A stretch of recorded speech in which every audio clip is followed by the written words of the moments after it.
Hello friends, स्वागत है आपका अपने चैनल लवी क्लासेस में। और जो स्टूडेंट्स इग्नू के एग्ज़ाम देना चाहते हैं अब अपकमिंग जून में, तो उनके लिए एक गुड न्यूज़ है कि एग्ज़ाम फॉर्म जो है वो आउट हो चुके हैं। और आप देख पा रहे हैं कि आपको क्या कैसे अप्लाई करना है। आपको जाना है इग्नू की ऑफिशियल वेबसाइट पर, जो कि आप ignu.ac.in आप ये यूआरएल डालेंगे तो आपकी जो है ऑफिशियल वेबसाइट खुल जाएगी। इसमें आपको जो है इसके होम पेज पर जाना है। जैसे ही आप नीचे की तरफ स्क्रॉल करेंगे तो आपको अलर्ट्स सेक्शन में यहाँ पे अलर्ट सेक्शन में आपको मिलेंगे अलग अलग लिंक्स, और जिसमें एक दिया है link for online submission of exam form for June 2024 term and exams. तो हर स्टूडेंट जो भी किसी भी कोर्स से रिलेटेड है और एग्ज़ाम देनी है, तो इग्नू में एग्ज़ाम फॉर्म जो है पहले सबमिट करना होता है। और इस फॉर्म में आपसे पूछते हैं कि आपने असाइनमेंट सबमिट करवा दिया, आप करवा देंगे तो आपको यस ही करना है, तभी आगे प्रोसीड होता है। क्योंकि जो एग्ज़ाम इसमें आपकी जो ऑनलाइन सबमिशन करें आप असाइनमेंट का या ऑफलाइन सबमिशन करें, वो तो आपके स्टडी सेंटर पर डिपेंड करता है, लेकिन असाइनमेंट सबमिट ज़रूर करनी होती है हर उस एग्ज़ाम के लिए जिसके लिए आप थ्योरी पेपर देना चाहते हैं। तो अभी तक जो है कुछ सब्जेक्ट्स के असाइनमेंट इग्नू ने रिलीज़ नहीं की हैं। तो ऐसे केस में काफ़ी स्टूडेंट्स के मेरे पास मैसेज आते रहते हैं कि क्या करें। तो आप वेट करें, डेफिनेटली जो है डेट एक्सटेंड होगी, और कम से कम जो है 30 अप्रैल तो ज़रूर होगी, जैसे कि हर बार होती आई है। तो 30 अप्रैल तक तो जो है आपकी लास्ट डेट ज़रूर रहेगी। लेकिन ध्यान रखना कि केवल संडेज़ को ही काफ़ी स्टडी सेंटर जो है असाइनमेंट रिसीव करते हैं। तो आप उसी हिसाब से आप देख लीजिएगा, जो अप्रैल का लास्ट संडे पड़ता हो तब तक ही आपकी असाइनमेंट्स जो है सबमिट होंगी। तो बात कर रहे थे एग्ज़ाम फॉर्म की, तो आपने क्या करना है, इस लिंक पे पहले क्लिक करना है। जैसे ही आप लिंक पर क्लिक करेंगे तो आपको फिर आगे डिटेल्स मिलेंगी कि 31 मार्च जो है असाइनमेंट मतलब एग्ज़ाम फॉर्म भरने की लास्ट डेट है, विदाउट एनी लेट फ़ी। और जो भी एग्ज़ाम होंगे आपके, गाइडलाइंस आपकी उनकी रिगार्डिंग दी हैं फॉर ओपन डिस्टेंस लर्निंग या online programmes, pen and paper mode में और कुछ सीबीटी मोड में जो भी होंगे, उसकी इंस्ट्रक्शंस आपको दी हुई हैं कि जो भी स्टूडेंट्स जिन्हों का सेमेस्टर बेस्ड कोर्स है, जनवरी में एडमिशन लिया था दिसंबर में, तो वो भी कर सकते हैं, दे सकते हैं एग्ज़ाम। या फिर जो पिछला कभी किसी का एग्ज़ाम छूट गया था और उन्होंने मिनिमम जो है कोर्स का tenure like for first year they have completed 1 year full, तो वो अप्लाई कर सकते हैं। ऐसा नहीं है कि अगर आपकी दिसंबर साइकिल है तो आप जून में नहीं दे सकते। आपकी इच्छा है, बिल्कुल आप जून में भी दे सकते हो, लेकिन आपने मिनिमम टेन्योर जो है वो कंप्लीट किया हो। तो 6 बजे तक जो है 31 मार्च को आप अप्लाई कर सकते हैं, 31 मार्च तक। फिर भी आपसे रिक्वेस्ट है कि आप पर टाइम रहते ही अप्लाई करना, क्योंकि फिर जो स्टडी सेंटर है आपको सॉरी एग्ज़ाम सेंटर जो है वो आपको दूर का मिलेगा अगर आप लास्ट में अप्लाई करते हैं, अगर सीट फुल हो जाती हैं तो। क्योंकि first come first serve basis पर जो है आपको एग्ज़ाम सेंटर अलॉट किए जाते हैं। तो अब जो आप फर्स्ट सेंटर भरेंगे आपको वही मिल जाएगा। और 200 जो है पर कोर्स पर सब्जेक्ट जो है चार्जेस रहते हैं। थ्योरी के लिए भी 200 चार्जेस हैं।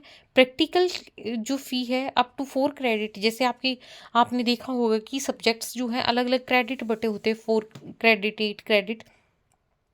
तो 4 क्रेडिट वाले सब्जेक्ट्स के 300 रुपये पर कोर्स है, और जो 4 क्रेडिट से अबव वाले सब्जेक्ट हैं उनके 500 रुपीज़ पर सब्जेक्ट आपके पड़ेंगे।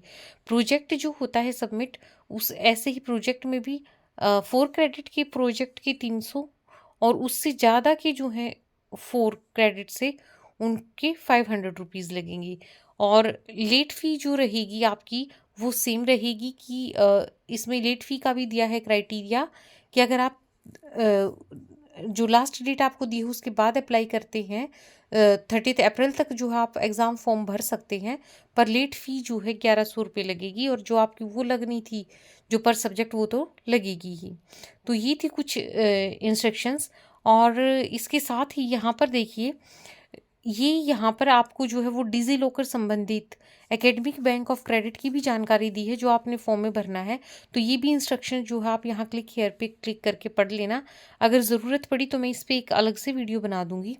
और नेक्स्ट चीज़ जो आपके साथ शेयर करनी है वो ये कि एग्ज़ाम डेट अगर क्लैश होती है आपकी, तो कोर्सेज़ जो हैं अगर सेम ग्रुप के हैं, तो अगर ग्रुप 1 के जो सब्जेक्ट्स हैं लिस्ट में, तो उनका पेपर जो है, इन सब्जेक्ट्स का पेपर सेम डे पर होगा। तो कोई भी रिक्वेस्ट एंटरटेन नहीं की जाती है चेंज इन डेट शीट के लिए। ग्रुप 2 के सभी सब्जेक्ट्स का एक दिन होगा, ग्रुप 3 के का एक दिन, 4 का, 5 का एंड सो ऑन। तो इस तरीके से अगर अलग ग्रुप का पेपर आपका, मान लो एक ग्रुप 1 का सब्जेक्ट है और एक ग्रुप 6 का है या किसी और का है, अलग अलग ग्रुप के हैं और सेम डेट पर पढ़ रहे हैं पेपर, तो आप जो है आप रिक्वेस्ट कर सकते हैं, तो डेट शीट में चेंज हो जाता है।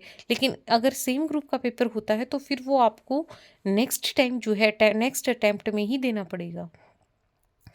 अब कुछ exam of CBCS courses in a group are conducted on the same date, ये बस आपने ध्यान रखना है। और बाकी जो है, अगर आपको कोई भी दिक्कत आती है तो इन्होंने हेल्पलाइन, ओवरसीज स्टूडेंट्स जो हैं, मतलब क्योंकि बाहर भी हैं यूनिवर्सिटी के स्टूडेंट्स, तो उनके लिए इन्होंने कॉन्टैक्ट नंबर प्रोवाइड किए हैं, वो यहाँ पर कर सकते हैं कॉन्टैक्ट। और जो स्टूडेंट्स जिनको भी एग्ज़ाम फॉर्म भरने में या कुछ भी दिक्कत आती है, तो भी आप जो है इग्नू की हेल्पलाइन पर कांटेक्ट कर सकते हैं। और वर्किंग आवर्स में ही करना, मेल तो आप किसी भी टाइम भी कर सकते हैं, लेकिन कॉल करते हैं तो वर्किंग आवर्स में और वर्किंग डेज पे ही करना। और in case of validity of registration, अगर आपका इनवैलिड शो होता है और लेकिन आपको लगता है कि आप एलिजिबल है, तो आप क्या करते सकते हैं, आपको ईमेल आईडी दी है, आप इस ईमेल आईडी पर या इस फ़ोन नंबर पर जो है आप कांटेक्ट कर सकते हैं। एग्ज़ाम सेंटर की लिस्ट व्यू करने के लिए आप यहाँ पर क्लिक करें। जो आप फॉर्म सबमिट करेंगे उसका पेमेंट का स्टेटस जो है वो 74 आवर्स के अंदर जो है अपडेट आपका हो जाएगा। और एग्ज़ाम सेंटर चेंज करने के लिए बाद में कोई भी रिक्वेस्ट जो इन्होंने बोला है एक्सेप्ट नहीं की जाएगी। और आपने क्या करना है, यहाँ पर फिर कोई भी आपकी अगर क्यूरी है, फिर भी एग्ज़ाम फॉर्म को रिलेटेड, या अगर आपकी ज़्यादा ट्रांजैक्शन हो जाती है या शो नहीं होती है फ़ी जब आप पे करते हैं, तो आप यहाँ पर कांटेक्ट कर सकते हैं या ईमेल, यहाँ पर ईमेल कर सकते हैं इस आईडी पर। फिर आपने क्या करना है, सारी इंस्ट्रक्शन आपने पढ़ ली हैं अगर, तो आपने इस चेक बॉक्स को टिक करना है। यहाँ पर आप करेंगे प्रेस, तो प्रोसीड टू फिल ऑनलाइन। और अगर आपने एग्ज़ाम फॉर्म या पेमेंट स्टेटस देखना है, अगर ऑलरेडी रजिस्टर कर चुके हैं, तो आप जो है यहाँ पे नीचे आपको ग्रीन कलर में दिख रहा होगा ये टैब, यहाँ पर क्लिक करें। Otherwise proceed to fill form, और आपने प्रोसीड करना है। यहाँ पर आप अपना एनरोलमेंट नंबर डालेंगे, यहाँ से इस लिस्ट से आप अपना प्रोग्राम सेलेक्ट करेंगे जिसके लिए भी आपको पूरी लिस्ट है, जो भी आपका कोर्स है। फिर नीचे जो आपको दिया हुआ है ये कोड आपने यहाँ पर डालना है और सबमिट पर क्लिक करना है, तो आपका जो है नेक्स्ट पेज खुल जाएगा। और इस तरीके से जो है आपने एग्ज़ाम फॉर्म फिल करना है। उम्मीद है कि आपको क्लियर हो गया होगा। बाकी अगर कोई भी दिक्कत आती है तो आपको ईमेल आईडीज़ यहाँ पर और कॉन्टैक्ट नंबर दिया हुआ है, आप कॉन्टैक्ट कर सकते हैं। और कुछ सब्जेक्ट्स के एग्ज़ाम नोट्स हम प्रोवाइड भी करवाते हैं। BCom AF की जो है मेनली कोर्सेज़ के हमारे पास अवेलेबल हैं। बाकी जैसे FST1, BSGF 101, आपका EHI 5, BSWE के हैं कुछ नोट्स। तो और बाकी आपको जो भी मतलब आप चाहते हैं कि किसी सब्जेक्ट के इम्पोर्टेंट क्वेश्चंस हम शेयर करें, तो आप जो है इस वीडियो की कमेंट बॉक्स में कमेंट हमें करके बता सकते हैं कि आपकी किस सब्जेक्ट की डिमांड है। हम कोशिश करेंगे कि उसका टाइमली कंटेंट हम प्रोवाइड कर सकें। So thanks for watching this video. Channel को सब्सक्राइब कर लीजिएगा और बेल आइकन भी प्रेस करना, ताकि आने वाली वीडियोस की जानकारी आपको मिले, कुछ भी नई अपडेट आती है तो। बाकी टेलीग्राम पर भी हम शेयर कर देते हैं PDF, अगर कोई अपडेट आता है तो आप टेलीग्राम पर भी नवी क्लासेस जो है ज्वाइन कर लेना।